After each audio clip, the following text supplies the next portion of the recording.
इंतहाई तशवीशनाक खबरें मौसूल हो रही हैं। अब से चंद घंटों में खास वक्त में प्राइम मिनिस्टर शहबाज शरीफ और फील्ड मार्शल सैयद आसिम मुनीर एक हाई लेवल डेलीगेशन के हमरा 2 रोज के दौरे पर सऊदी अरब पहुंचे हैं। अरब की सरजमीन पर मुतअद्दिद बैलिस्टिक मिसाइल और ड्रोन्स के जरिए यमन के हौसियों का हमले का दावा। हमले में कुल 11 नागरिक घायल हुए, जिनमें 4 साल का एक मासूम बच्चा भी शामिल है। सऊदी सेना के मुताबिक ये हमला 6 अगस्त को हुआ और इसमें रिहायशी इलाकों पर अंधाधुंध गोलीबारी की गई। घायलों में विद्रोहियों ने जानबूझकर नागरिक इलाकों को निशाना बनाया है। सऊदी की ओर से कहा गया कि यह हमला किसी सैन्य ठिकाने पर नहीं बल्कि आम लोगों के रहने वाले इलाके में किया गया। तो ये पाकिस्तान के लिए काफी खतरनाक बात है और मेरा ख्याल है कि पाकिस्तान ने इस सिलसिले में इसी नीयत से गए होंगे कि जंग मजीद ना फैलती है तो फिर तो कोई भी नहीं बचेगा। हमारे वालों की तो बातें ही और हैं। हमारे वाले तो इतनी मरात लेते हैं कि बहुत सारे मुल्कों के हेड ऑफ स्टेट जो हैं वो भी सोच भी नहीं सकते। साथियों, बड़ी खबर सामने निकल के आ रही है। जैसा आपने इंट्रो में देखा कि पाकिस्तान के अंदर प्रधानमंत्री शहबाज शरीफ जो है पहुंचते ही वहां पे एक बहुत बड़ा हमला हो गया, धमाका हो गया। जी हाँ, और बात करें सऊदी के सेना के जो मेन प्रमुख हैं, उनका कहना है कि हूतियों के द्वारा जो है 6 अगस्त को ये हमला किया गया है और आम आदमियों को, आम नागरिकों के सऊदी अरब के एरिया जो है आम नागरिक का, उनको निशाना बनाया गया है।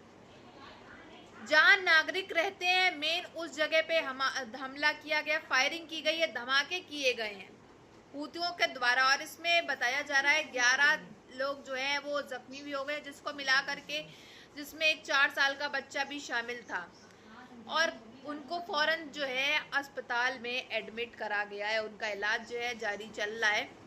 लेकिन ये जो हमला है ये हूतियों के द्वारा बहुत ही खौफनाक और चौंका देने वाला हमला है, जो सऊदी अरब के सिमत प्रमुख में सोचा भी नहीं था। एकदम से अचानक ये कैसे हो सकता है। और वही बात है, मौजूदा वक्त जो है पाकिस्तान का प्रधानमंत्री शहबाज शरीफ भी सऊदी अरब से भीख का कटोरा लेकर के भीख मांगने गया है।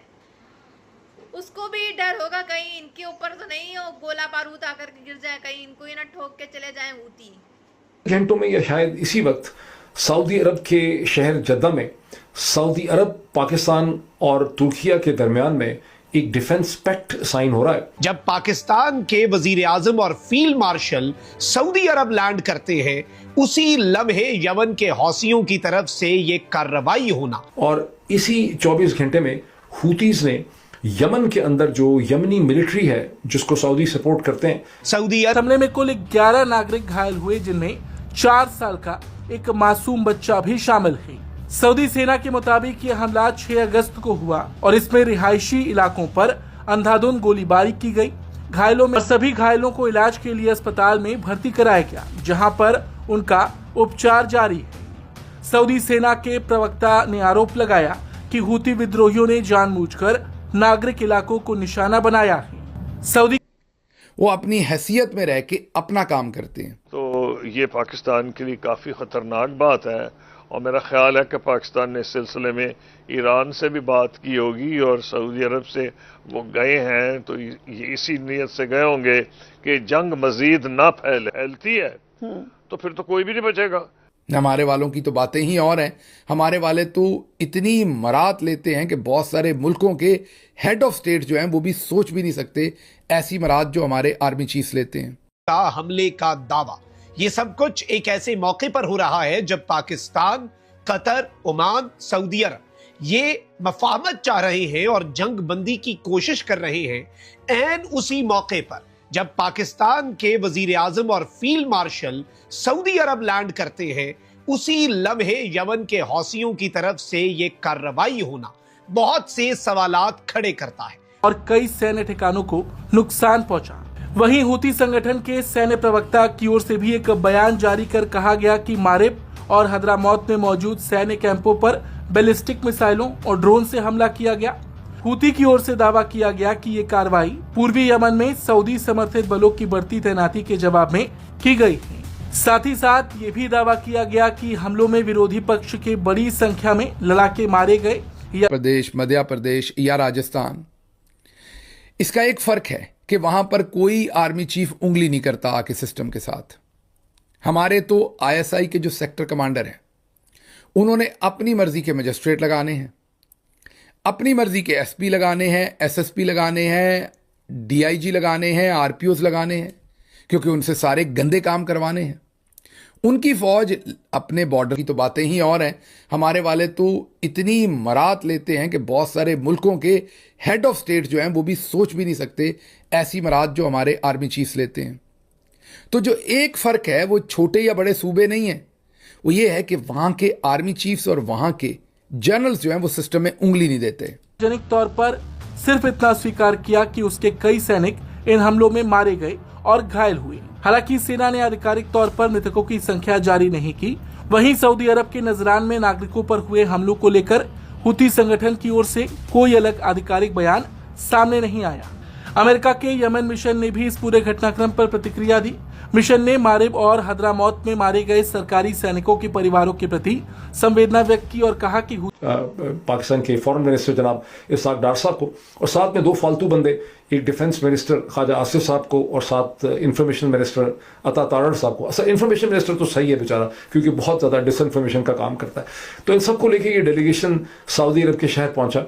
फिर पाकिस्तान के जो सरकारी ज़राए अबलाग हैं और जो गवर्नमेंट की ट्विटर हैंडल है ऑफिशियल, वहाँ से एक फुटेज इशू की गई कि तमाम इबादत गुजार लोग जो हैं ये उम्रा करने के लिए पहुँचे। इनकी फुटेज थी जहाँ पे पाकिस्तान के मुस्तकबिल के लिए और पाकिस्तान की कौम के वसीतर मफाद में इन्होंने खुदा से दुआएं मांगी। हो गया था।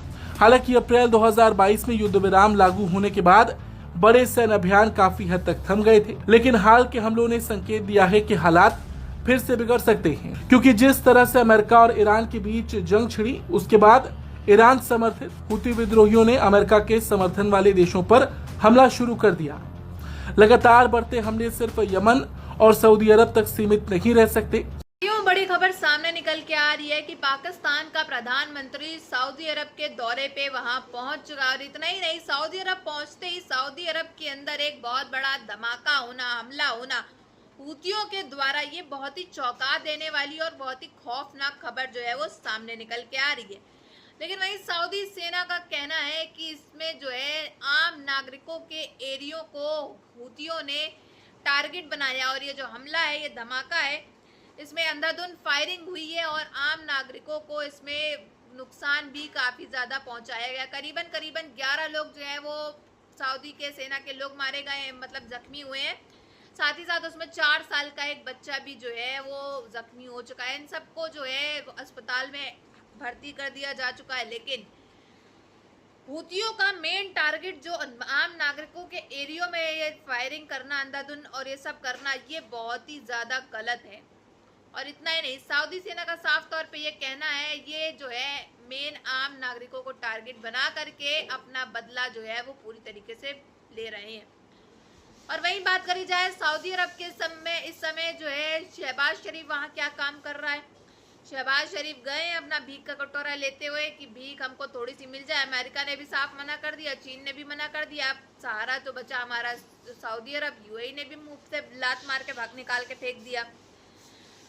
तो इन पाकिस्तानियों को बिल्कुल शर्म हया नहीं है, कहीं भी जाते हैं अपना कटोरा लेकर के जरूर पहुंचते हैं। और वहीं अगर बात की जाए, हालात जो है वो काफ़ी ज़्यादा ख़राब होते जा रहे हैं पाकिस्तान के, लेकिन इनकी जो अकड़ है वो कम होने का नाम नहीं ले रही है।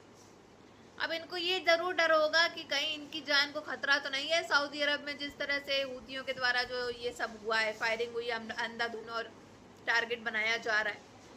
तो देखिएगा, मुश्किल से मुश्किल आज का दिन भी पाकिस्तान का प्रधानमंत्री वहाँ निकाल ले तो बड़ी बात है। वो वहाँ से भागता हुआ वापस चला आएगा। और बात की जाए ग्रैंड वेलकम वगैरह की, इनको तो आज तक नहीं मिला, तो सऊदी अरब में भी क्या ही मिलेगा। कोई एयरपोर्ट पे विजिट करने इनको लेने भी नहीं आया, चले आए अपना मुंह ढा करके। ये आते हैं तो सब हर कोई समझ जाता है किस वजह से आए हैं, क्यों आए हैं। अब आए हैं तो फ्लाइट का खर्चा तो निकाल के ही जाएंगे, मतलब सॉरी एरोप्लेन का अपना जितना भी इनका है वो तो निकाल के जाएंगे ही थोड़ा बहुत भीख से। बाकी पूरी वीडियो में बेसिकली आप देखें तो हूतियों ने कैसे, क्या और क्यों टारगेट किया सऊदी अरब को, इसमें बहुत अच्छी तरह विस्तार से बताया गया है। आप अपनी राय जो है वो कमेंट बॉक्स में ज़रूर बताइएगा और किस टॉपिक्स पे आपको इंटरेस्ट आता है वो भी ज़रूर बताइएगा ताकि हर अगली वीडियो जो है उसके अकॉर्डिंग बनाई जाए।